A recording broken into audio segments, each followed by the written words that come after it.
The Time Machine, by H.G. Wells. Chapter 3. I told some of you last Thursday of the principles of the time machine, and showed you the actual thing itself, incomplete in the workshop. There it is now, a little travel-worn, truly, and one of the ivory bars is cracked, and a brass rail bent, but the rest of it's sound enough. I expected to finish it on Friday, but on Friday, when the putting together was nearly done, I found that one of the nickel bars was exactly 1 inch too short, and this I had to get remade, so that the thing was not complete until this morning. It was at 10 o'clock today that the first of all time machines began its career. I gave it a last tap, tried all the screws again, put one more drop of oil on the quartz rod, and sat myself in the saddle. I suppose a suicide who holds a pistol to his skull feels much the same wonder at what will come next as I felt then. I took the starting lever in one hand and the stopping one in the other, pressed the first, and almost immediately the second. I seemed to reel, I felt a nightmare sensation of falling, and, looking round, I saw the laboratory exactly as before. Had anything happened? For a moment I suspected that my intellect had tricked me. Then I noted the clock. A moment before, as it seemed, it had stood at a minute or so past 10, now it was nearly 3:30. I drew a breath, set my teeth, gripped the starting lever with both hands, and went off with a thud. The laboratory got hazy and went dark. Mrs. Watchett came in and walked, apparently without seeing me, towards the garden door. I suppose it took her a minute or so to traverse the place, but to me she seemed to shoot across the room like a rocket. I pressed the lever over to its extreme position. The night came like the turning out of a lamp, and in another moment came tomorrow. The laboratory grew faint and hazy, then fainter and ever fainter.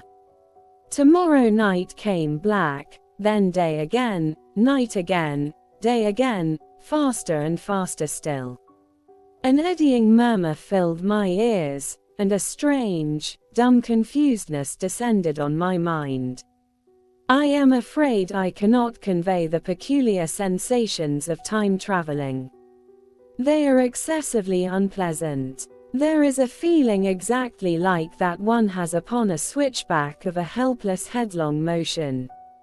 I felt the same horrible anticipation, too, of an imminent smash.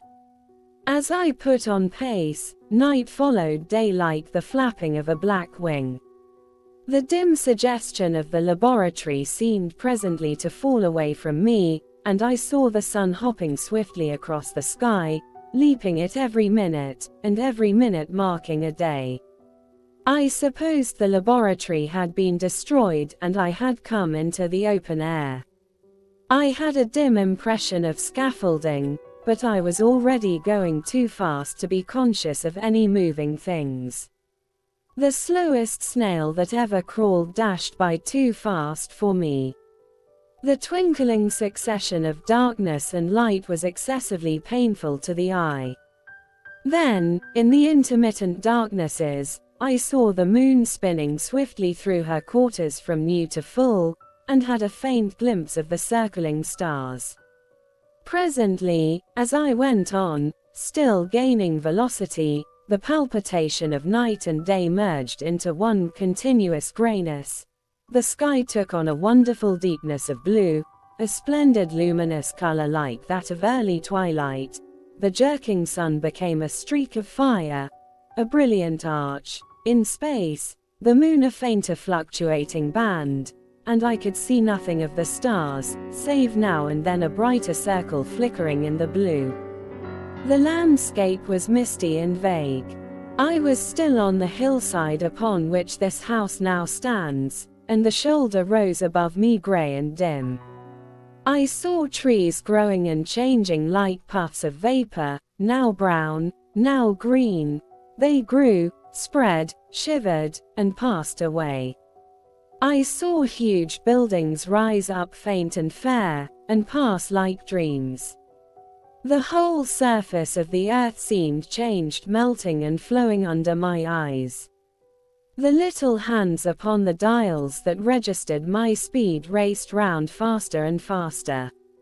Presently I noted that the sun belt swayed up and down, from solstice to solstice, in a minute or less, and that consequently my pace was over a year a minute, and minute by minute the white snow flashed across the world, and vanished, and was followed by the bright, brief green of spring. The unpleasant sensations of the start were less poignant now. They merged at last into a kind of hysterical exhilaration. I remarked indeed a clumsy swaying of the machine, for which I was unable to account. But my mind was too confused to attend to it, so with a kind of madness growing upon me, I flung myself into futurity. At first I scarce thought of stopping, scarce thought of anything but these new sensations. But presently a fresh series of impressions grew up in my mind, a certain curiosity and therewith a certain dread, until at last they took complete possession of me. What strange developments of humanity, what wonderful advances upon our rudimentary civilization, I thought, might not appear when I came to look nearly into the dim elusive world that raced and fluctuated before my eyes. I saw great and splendid architecture rising about me, more massive than any buildings of our own time, and yet, as it seemed, built of glimmer and mist. I saw a richer green flow up the hillside, and remain there, without any wintry intermission. Even through the veil of my confusion the earth seemed very fair. And so my mind came round to the business of stopping. The peculiar risk lay in the possibility of my finding some substance in the space which I, or the machine, occupied. So long as I traveled at a high velocity through time, this scarcely mattered. I was, so to speak, attenuated, was slipping like a vapor through the interstices of intervening substances. But to come to a stop involved the jamming of myself, molecule by molecule, into whatever lay in my way, meant bringing my atoms into such intimate contact with those of the obstacle that a profound chemical reaction, possibly a far-reaching explosion, would result, and blow myself and my apparatus out of all possible dimensions into the unknown. This possibility had occurred to me again and again while I was making the machine, but then I had cheerfully accepted it as an unavoidable risk, one of the risks a man has got to take. Now the risk was inevitable, I no longer saw it in the same cheerful light. The fact is that insensibly, the absolute strangeness of everything, the sickly jarring and swaying of the machine, above all, the feeling of prolonged falling, had absolutely upset my nerve. I told myself that I could never stop, and with a gust of petulance I resolved to stop forthwith.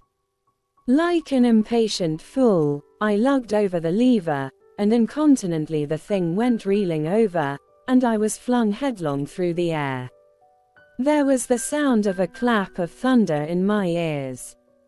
I may have been stunned for a moment.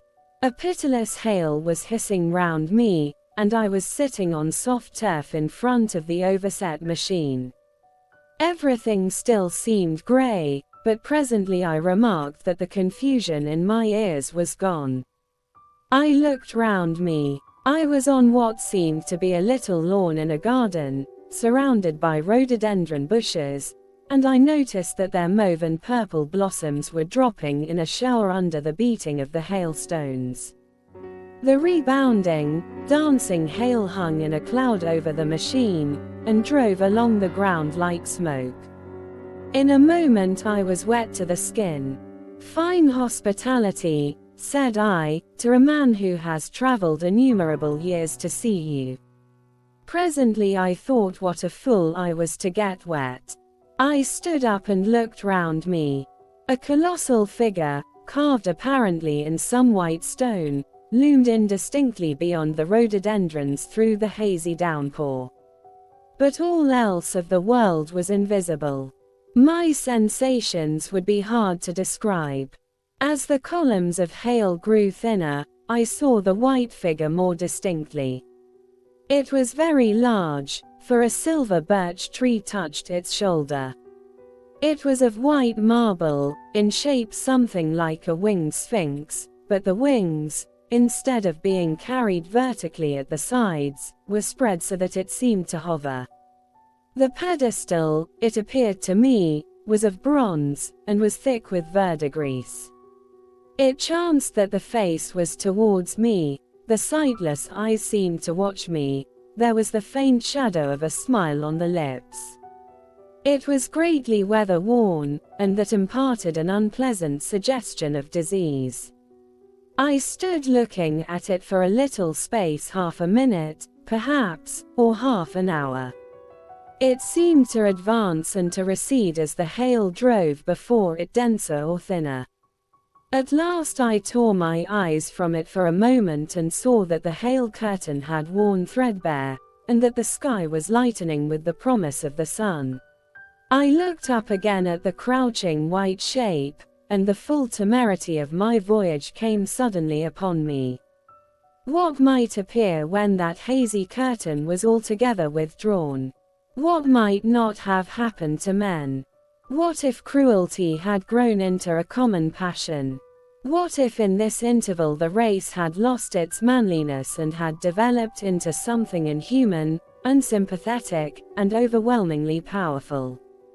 I might seem some old-world savage animal, only the more dreadful and disgusting for our common likeness, a foul creature to be incontinently slain. Already I saw other vast shapes, huge buildings with intricate parapets and tall columns, with a wooded hillside dimly creeping in upon me through the lessening storm.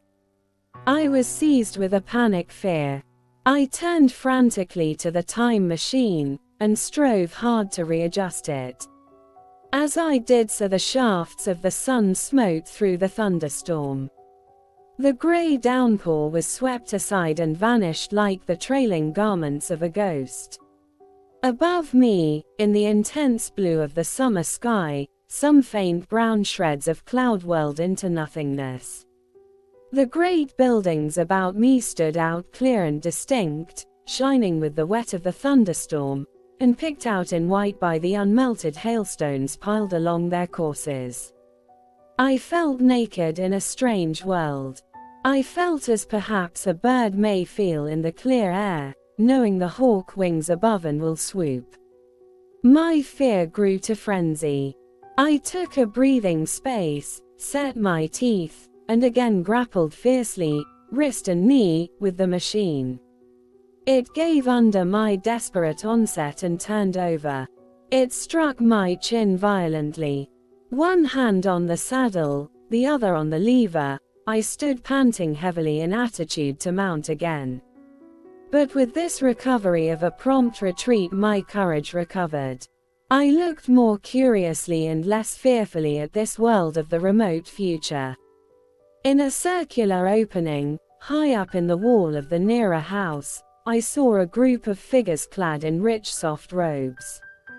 They had seen me, and their faces were directed towards me. Then I heard voices approaching me. Coming through the bushes by the white sphinx were the heads and shoulders of men running. One of these emerged in a pathway leading straight to the little lawn upon which I stood with my machine. He was a slight creature, perhaps 4 feet high, clad in a purple tunic, girdled at the waist with a leather belt. Sandals or buskins, I could not clearly distinguish which, were on his feet. His legs were bare to the knees, and his head was bare. Noticing that, I noticed for the first time how warm the air was. He struck me as being a very beautiful and graceful creature, but indescribably frail. His flushed face reminded me of the more beautiful kind of consumptive, that hectic beauty of which we used to hear so much. At the sight of him I suddenly regained confidence. I took my hands from the machine.